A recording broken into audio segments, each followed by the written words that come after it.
शीला जैन, राजीव जैन, बिट्टू, ज्योति जैन, भूपेंद्र जैन, रचिल जैन, सुनील जैन, शिल्पा जैन, पंकज जैन, वंदना जैन, प्रियांश जैन, श्रियांश जैन, प्रियल जैन, अंशित जैन, अविरल जैन, विधि Jain, Arnav Jain, Riddhi Jain, F1U 114-115 Pitampura. Shri Arun Jain, Shrimati Rekha Jain, DU 28 Pitampura. Shri Suresh Chand Jain, Shrimati Shanti Devi Jain, Shri Sanjay Jain, Shrimati सपना Jain, Shri Naresh Jain, Shrimati Meenu Jain, Namit Jain, Paras Jain, DU 97 Pitampura. Shri Rajesh Jain चावल वाले, श्रीमती पुष्पा जैन, श्री अनुज जैन, श्रीमती तमन्ना जैन, श्री अमन जैन, श्रीमती मेघा जैन, FD 29 पीतमपुरा। श्रीमती बिरमा देवी जैन, धर्मपत्नी स्वर्गीय Shri Lalchand Jain, Shri Sunil Jain, Shrimati Kusum Jain, Shri Saurabh Jain, Shrimati Sonal Jain, Shri Mayank Jain, Shrimati Divya Jain, master Vihan Jain, baby Maysha Jain, DU 43 Pitampura. Shri Hemchand Jain परिवार, Shri Pradeep Jain, Shrimati Ruma Jain, Shri Rajat Jain, Shrimati Anshu Jain, master Hridyansh Jain, FU 8 Pitampura. Shri Anil Kumar Jain, Shrimati Rekha Jain, Shri Kartik Jain, Shri Kunal Jain, F1U 137 Pitampura. Shri Santosh Jain, Shri Sanjay Jain, Shrimati Kavita Jain, कुमारी श्रावी जैन, श्री रजत जैन, DU 49 पीतमपुरा। श्री प्रकाश चंद जैन, श्रीमती चंद्रकांता जैन, श्री पंकज जैन, श्रीमती नीलम जैन, श्री सुशांत जैन, श्री दिव्यांश जैन, CU 76 पीतमपुरा। मोक्ष मार्गस्य नेतारं भेत्तारं कर्म भूभृतां ज्ञातारं विश्वतत्त्वानां वन्दे तद्गुणलब्धये। मङ्गलं भगवान् वीरो मङ्गलं गौतमो गणी मङ्गलं कुन्दकुन्दार्यो जैन धर्मोस्तु मंगलम। तत्वार्थ सूत्र महान ग्रंथ है, परम उपकारी और आत्म कल्याणकारी है। यह तत्वार्थ सूत्र आचार्य कुंद के पट्ट शिष्य आचार्य उमा स्वामी द्वारा लिखा गया है। विक्रम की प्रथम शताब्दी में इसकी शैली सूत्रात्मक है, इसकी भाषा संस्कृत है और जैन दर्शन का संस्कृत भाषा का यह प्रमुख और प्रथम ग्रंथ है, लिपिबद्ध। यह विक्रम की प्रथम शताब्दी में लिखा गया है। 10 इसमें अध्याय हैं, 7 तत्वों का वर्णन है। महानुभाव, हम सभी लोग अपना प्रथम अध्याय पढ़ रहे थे। सम्यक ज्ञान का वर्णन चल रहा था, मति ज्ञान के पर्यायवाची शब्द चल रहे थे। एक बात जरूर ध्यान रखना, पर्यायवाची नाम का कोई शब्द नहीं होता है, कोई भी शब्द पर्यायवाची नहीं होता है, क्योंकि सभी शब्द का अपना एक अस्तित्व होता है, सभी शब्द का एक अपना अर्थ होता है। तो अर्थ के माध्यम से सभी शब्द अलग अलग हैं, भिन्न भिन्न हैं। लेकिन हम जब कहते हैं पर्यायवाची शब्द ये नामांतर हैं, ये अनर्थांतर हैं, तो इसका मतलब यही होता है कि वो किसी एक विवक्षा के कारण पर्यायवाची हैं। जैसे अब जल बोलो, अम्बु बोलो, नीरस बोलो, पयस बोलो, तो एक जल के कारण बस ये जो है पर्यायवाची है। लेकिन इनका अर्थ अलग अलग किया जाए तो अम्बु कौन, जल कौन, पयस कौन, तो इनका अलग अलग भिन्न भिन्न अर्थ भी निकलता है। ऐसे ही अपन ने यहाँ पर मति ज्ञान के 5 पर्यायवाची शब्द पढ़े, मति, स्मृति, संज्ञा, चिंता, अवनिबोध। तो ये देखा जाए तो मति ज्ञानावरण कर्म के क्षयोपशम से आत्मा में जो जानने की शक्ति पाई जाती है इंद्रिय और मन के माध्यम से, उस शक्ति को वहाँ पर्यायवाची बोला जा रहा है। क्योंकि मति में भी यह मति ज्ञानावरण कर्म का क्षयोपशम चाहिए, स्मृति ज्ञान में भी मति ज्ञानावरण कर्म का क्षयोपशम चाहिए, संज्ञा में चिंता और अग्निबोध, इन सब में मति ज्ञानावरण कर्म का क्षयोपशम, वीर्यांतराय कर्म का क्षयोपशम चाहिए। बिना उसके हम नहीं जान सकते इंद्रियों मन की सहायता से। इसलिए इस अपेक्षा से सभी पर्यायवाची हैं। लेकिन मूलतः शब्द के अर्थ देखें तो मति का अर्थ अलग होता है। मननम, मनन करना मति है, स्मरणम, स्मरण करना स्मृति है। इसी प्रकार से जोड़ रूप ज्ञान जो है वो संज्ञा है। चिंतनम, चिंता, चिंतन करना चिंता है, और अवनिबोध अनुमान ज्ञान अवनिबोध है। तो इस प्रकार से प्रत्येक शब्द का अपना अपना अर्थ होता है। तो देखा जाए संसार में कोई भी शब्द पर्यायवाची नहीं होता है, लेकिन जब पर्यायवाची कहा जाता है तो वहाँ कहीं ना कहीं किसी शब्द की किसी अर्थ की विवक्षा होती है, उसे हमें लगाना है। इस प्रकार महानुभाव हम सबने यह मति ज्ञान के 5 पर्यायवाची नामांतर नाम आदि पढ़े, उसका अर्थ भी पढ़ा। अब आचार्य भगवान मति ज्ञान किसे कहते हैं, मति ज्ञान का स्वरूप क्या है, मति ज्ञान का लक्षण क्या है, तो उस लक्षण को यहाँ पर आचार्य भगवान बता रहे हैं। सूत्र नंबर जो है उसको अपन आगे पढ़ते हैं। सूत्र नंबर 14 सभी लोग के घर में जिनवाणी होगी और आप उसमें निकाल सकते हैं। प्रथम अध्याय का 14वां नंबर सूत्र है। मति ज्ञान की उत्पत्ति के समय निमित्त होने वाले कारण या उसका स्वरूप बता रहे हैं।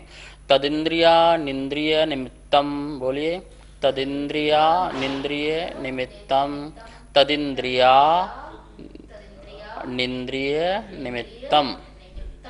इस प्रकार से सूत्र का उच्चारण हुआ। अब अपन इसको बोर्ड के माध्यम से इसका संधि विच्छेद करके इसको समझते हैं।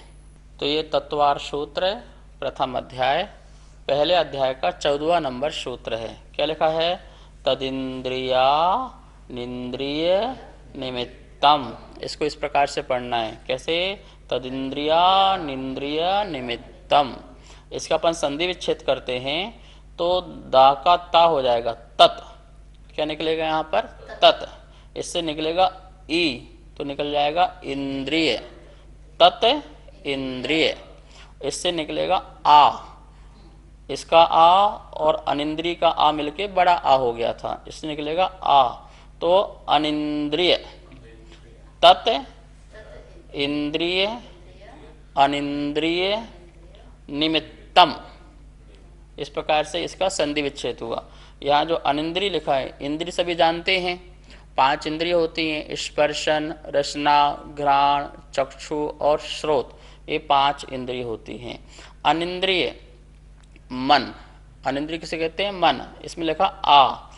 अन इंद्रिय, अन इंद्रिय, अन शब्द के 2 प्रकार से अर्थ होते हैं।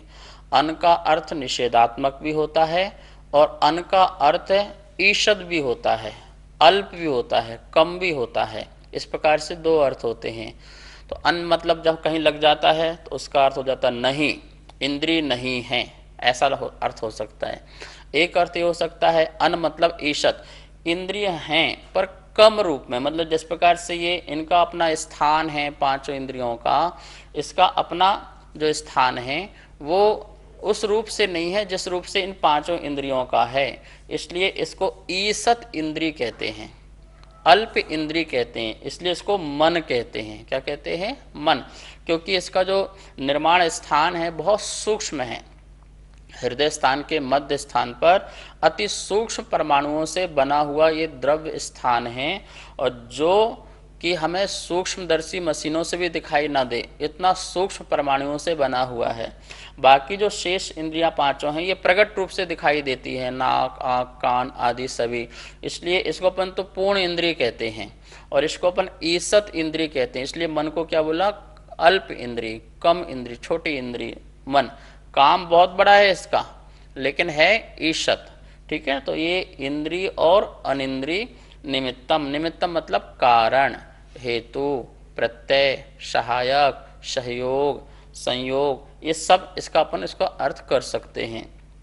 इस प्रकार मति ज्ञान तत् मतलब वह, तत् मतलब वह क्या, किसकी बात चल रही है?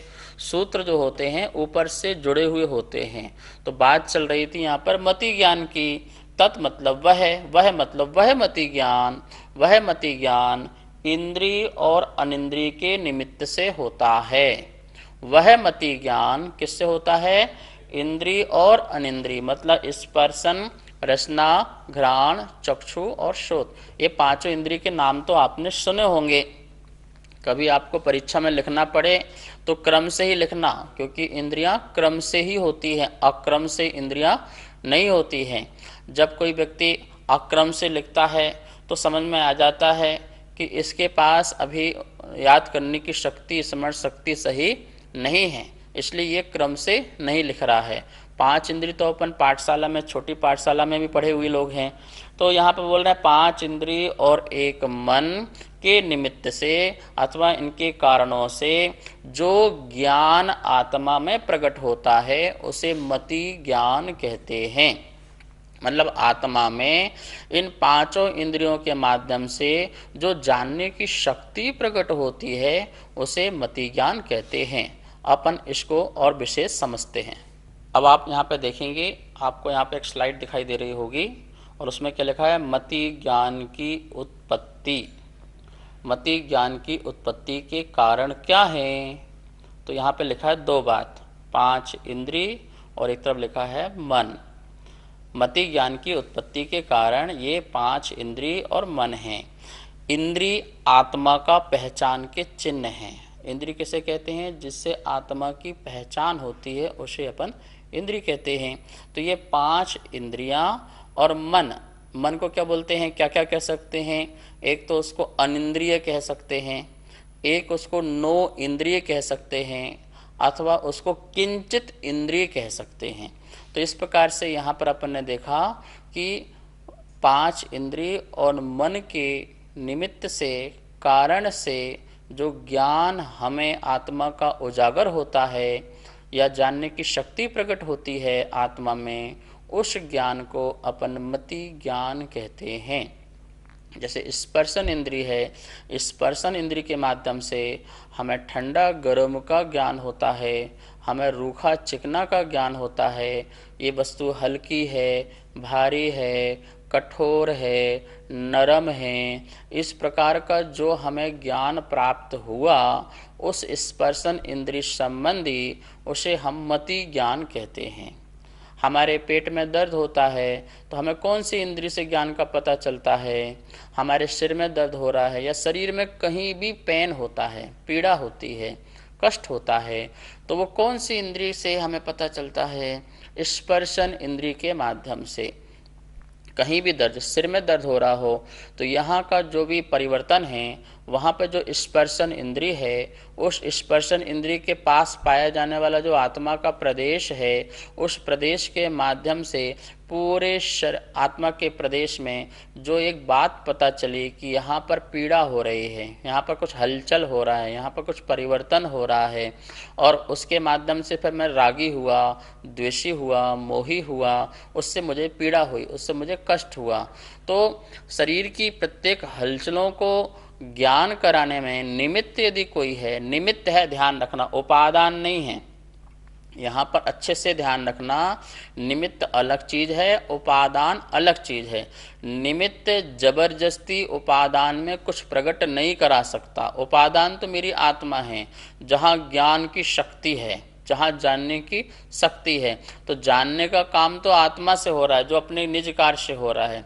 इंद्रियां नहीं जान रही हैं, इस भूल में नहीं रहना, इंद्रियां नहीं जान रही हैं। जैसे टॉर्च है, तो टॉर्च जो है हमें रास्ता नहीं दिखा रहा है, दिखाने में निमित्त बन रहा है, रास्ता तो हम देख रहे हैं, ठीक है ना। इस प्रकार जो चश्मा लगाया है तो चश्मा नहीं देख रहा है, देख तो हम रहे हैं, पर चश्मा क्या है? एक निमित्त है।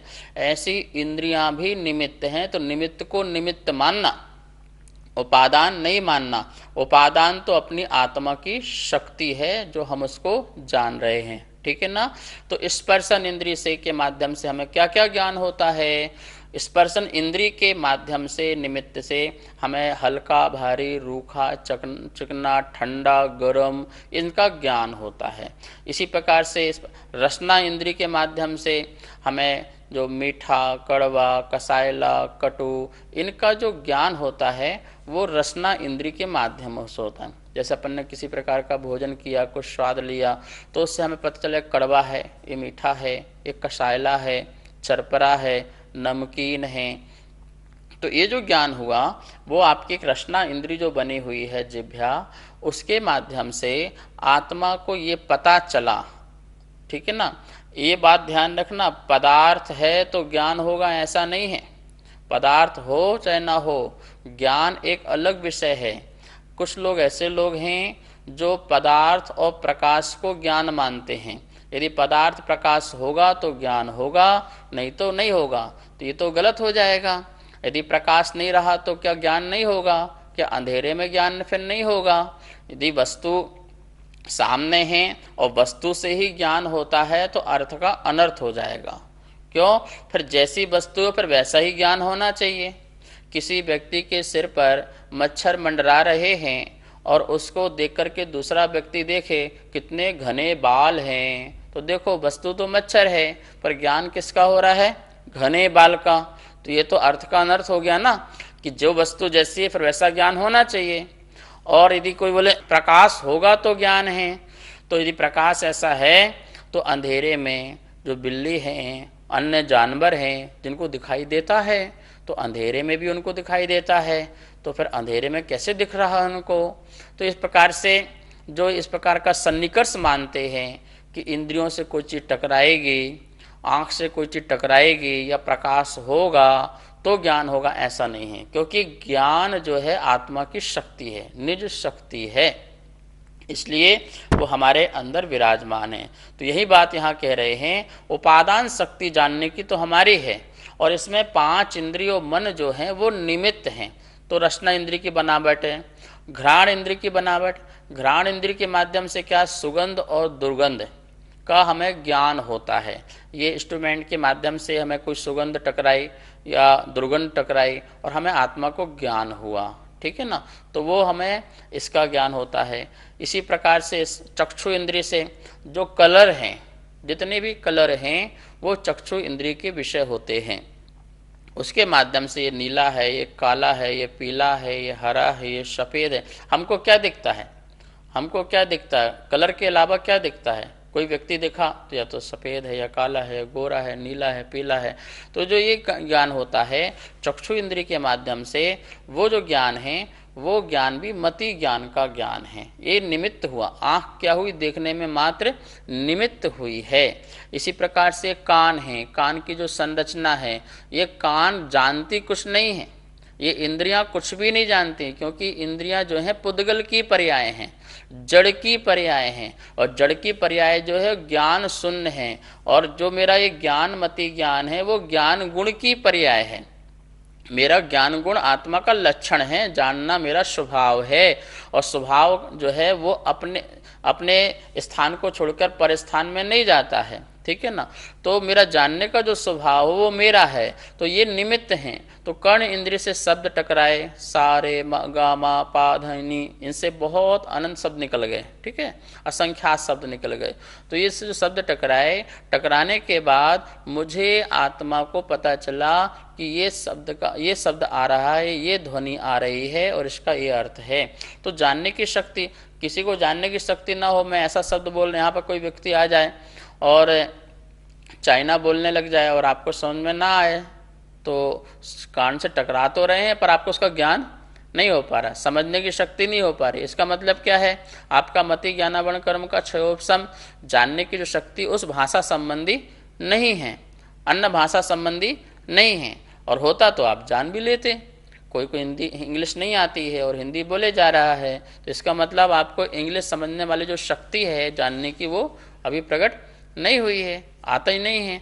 तो अंदर का क्षयोपशम वाला जो ज्ञान आत्मा का है वो अपना मति ज्ञान है, और बाह्य निमित्त इंद्रियां आदि हैं। तो यहाँ जो 2 बातें कही गई हैं, 5 इंद्रिय और एक मन, मन के द्वारा विकल्प संकल्प ये जो होते हैं, जो मन में जितने विचार उत्पन्न होते हैं, 5 इंद्रियों के बिना भी मन काम कर सकता है। 5 इंद्रिय काम नहीं कर रही हैं पर मन अपना काम कर रहा है। आंख बंद है, नाक अपन कुछ भी काम नहीं कर रहा, पर मन में सोच रहे हैं, मन से विचार रहे हैं, मन से चिंतन चल रहा है। तो मन अपने आप में एक स्वयं इंडिपेंडेंट होकर के काम कर सकता है, और वो काम जो कर रहा है मन सोच रहा है। इसका मतलब यहाँ पर क्या लगाना? द्रव मन और भाव मन। द्रव मन जो है वो इंद्रिय है, किंचित इंद्रिय है, वो निमित्त है, और भावन मेरा आत्मा, जानने की शक्ति, ठीक है ना। तो इन दोनों के निमित्त से जो ज्ञान प्रकट होता है आत्मा में, उसे अपन कहते हैं मति ज्ञान। तो 5 इंद्रिय और मन के निमित्त से, कारण से जो ज्ञान प्रकट होता है उसे अपन मति ज्ञान कहते हैं। नमस्ते। अच्छा श्री, इंद्रियां किन्हें कहते हैं? इंद्रियां किसे कहते हैं? बहुत सुंदर प्रश्न है। शास्त्रों में आया है इंद्रति इति इंद्रिया, आत्मा। तो इंद्रति इति इंद्र, आत्मा। जो ऐश्वर्यशाली हो, जो आज्ञावान हो, उसे अपन इंद्र कहते हैं और इस इंद्र को बोलते हैं आत्मा। इंद्र को क्या बोलते हैं? आत्मा। अनेक अनेक स्थानों पर अनेक अनेक शब्दों के अर्थ होते हैं। तो इंद्री में जो इंद्र शब्द आया है उसे बोलते हैं ऐश्वर्यशाली। तो आत्मा ही जो है अनंत गुणों का वैभव है, ऐश्वर्य संपन्न है। इसी आत्मा को जो जानने की, पहचानने की बारे में बताए, आत्मा की पहचान कराए, उसे फिर अपन इंद्रिय कहते हैं। इंद्र की पहचान कराने वाला इंद्रिय। क्या अर्थ निकल के आ गया? इंद्र की पहचान कराने वाला इंद्रिय। तो इंद्र मतलब आत्मा, तो आत्मा की पहचान कराने वाले को बोलते हैं इंद्रिय।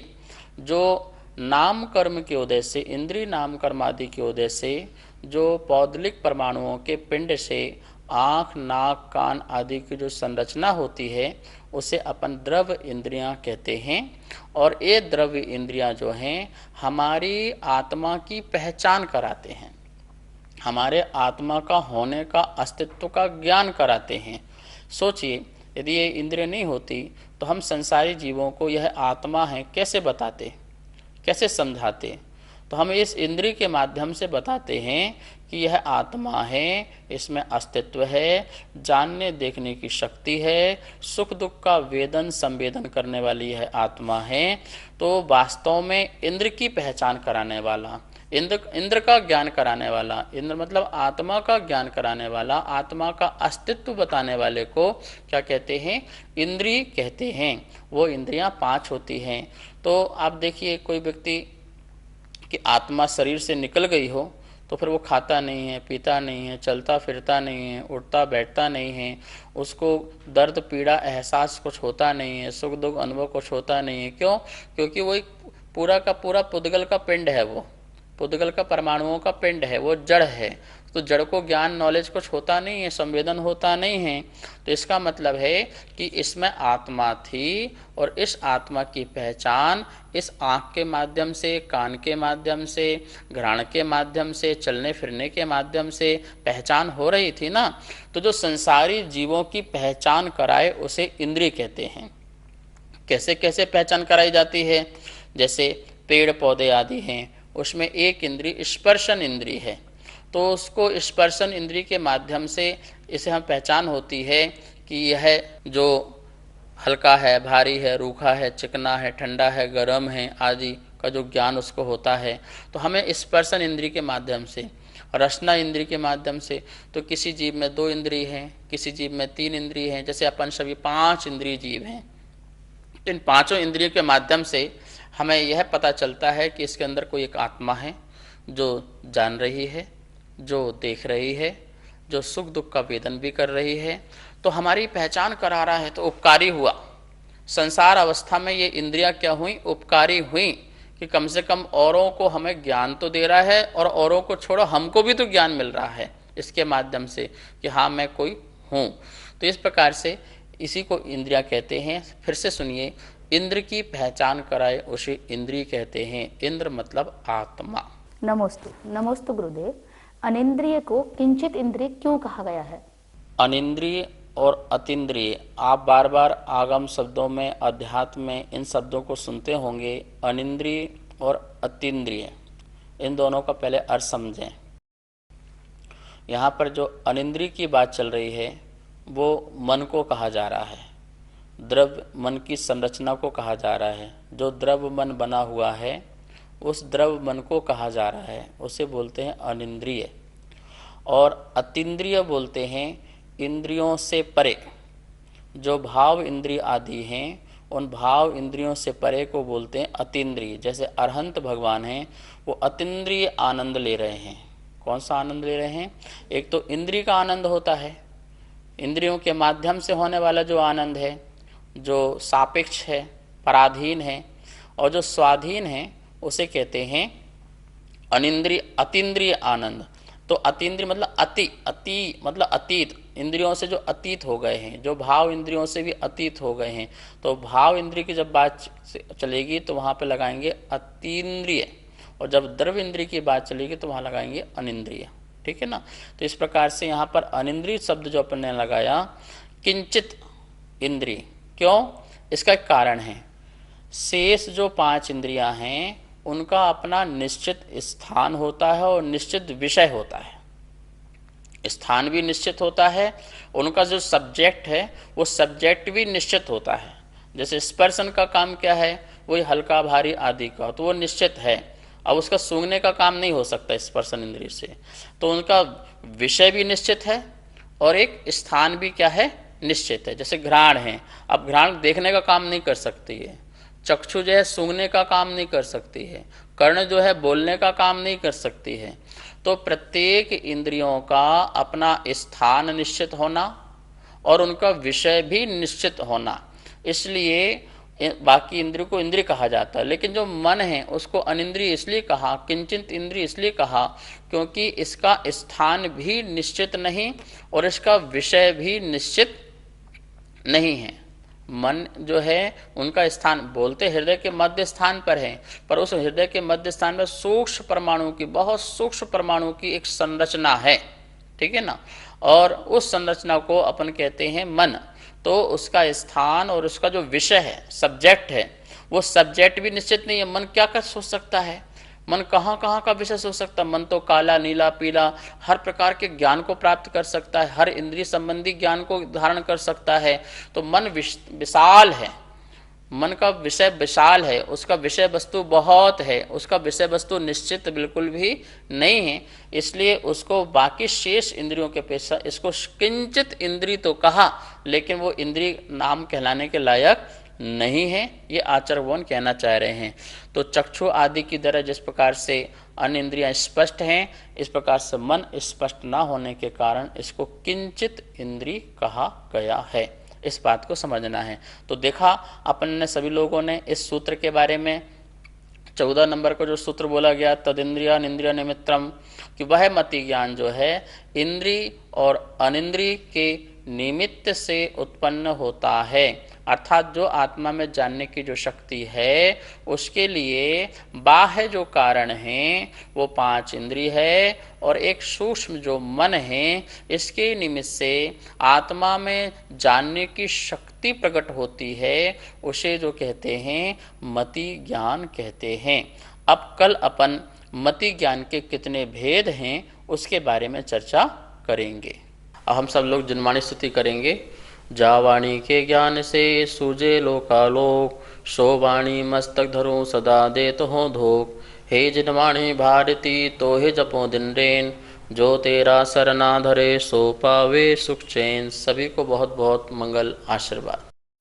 सुनीत जैन, नीरज जैन, विभोर जैन, इति जैन, सर्वांग जैन, चारू जैन, गौरव जैन, दर्श जैन, अनिकांत जैन, कोकिला जैन, कनिका जैन, गौरव जैन, अर्घ्य जैन, नितिका जैन, मयूर जैन, पर्व जैन, अदिति जैन, सामवेद, तिलका देवी जैन, मनोज जैन, उषा जैन, सुनित जैन, नीरज जैन, अनिकांत जैन, कोकिला जैन, राजीव जैन, वंदना जैन, राजीव जैन, वंदना जैन, वरुण जैन, पूजा जैन, वाणी जैन, श्रीमती कमलेश जैन, धर्मपत्नी स्वर्गीय श्री श्रीपाल जैन, परिवार QU 149C पीतमपुरा दिल्ली, श्रीमती आशा जैन, धर्मपत्नी श्री सुखमाल चंद जैन, चावल वाले, श्री रवि जैन, श्रीमती डिम्पल जैन, श्री अमित जैन, श्रीमती मीतू जैन, श्रेय जैन, अर्पित जैन, कनिका जैन, आदित्य जैन, FU 71 पीतमपुरा दिल्ली, श्रीमती केला जैन, श्री जगदीश राय जैन, श्रीमती उषा जैन,